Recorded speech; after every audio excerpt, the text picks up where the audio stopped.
I carry a Samsung phone. I use Google products. I wear Nike shoes.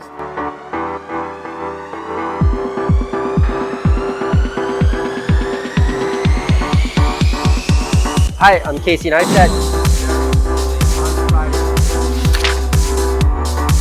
What do I think sets my content apart? Well, thank you for saying that.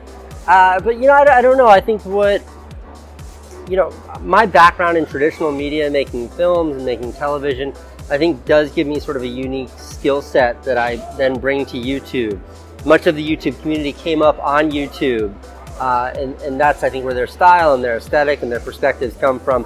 And mine come from the traditional space, and I do think that where those two merge is what has yielded the style behind my content. So I think that's maybe why it feels a little bit different to a lot of the other content that's on the platform. The key to staying fresh on YouTube is to always be creating. And I know that's what I try to do. The more days that go by without making something new, the more the brain kind of goes to sleep. So I just try to maintain a cadence that keeps me fresh. And when I think of brand collaborations, for me, it always starts with the brand. Is this a company that I would work with?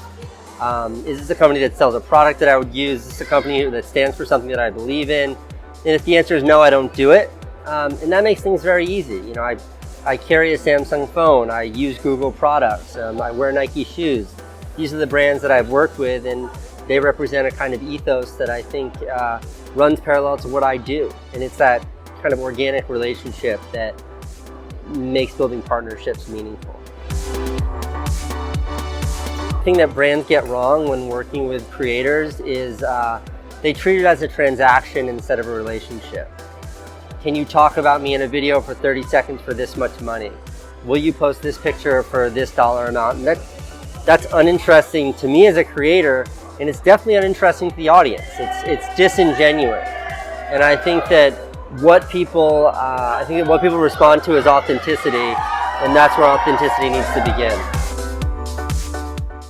I watch such little, for someone who lives in this space, I watch a very little amount of YouTube to begin with. But I've met, while being here in Dubai, since being here in Dubai, I've met some really fantastic creators. And I love seeing that the Middle East has its own set of creators that have their own style and their own voice, something that's entirely unique to them. I think it speaks volumes to what opportunities the platforms and online distribution presents. I think that unique style comes from a place of this sort of being the first generation of creators here in the Middle East. Back in the States, we've got two generations. We've got the group from 7-8 years ago, we got the group from 2-3 years ago, and now we've seen an entirely new generation coming up. In the Middle East, you're seeing kind of this first generation, and because they're new, they bring something that feels really fresh to the platform. Hi, I'm Casey Neistat. Catch me on ITP Live.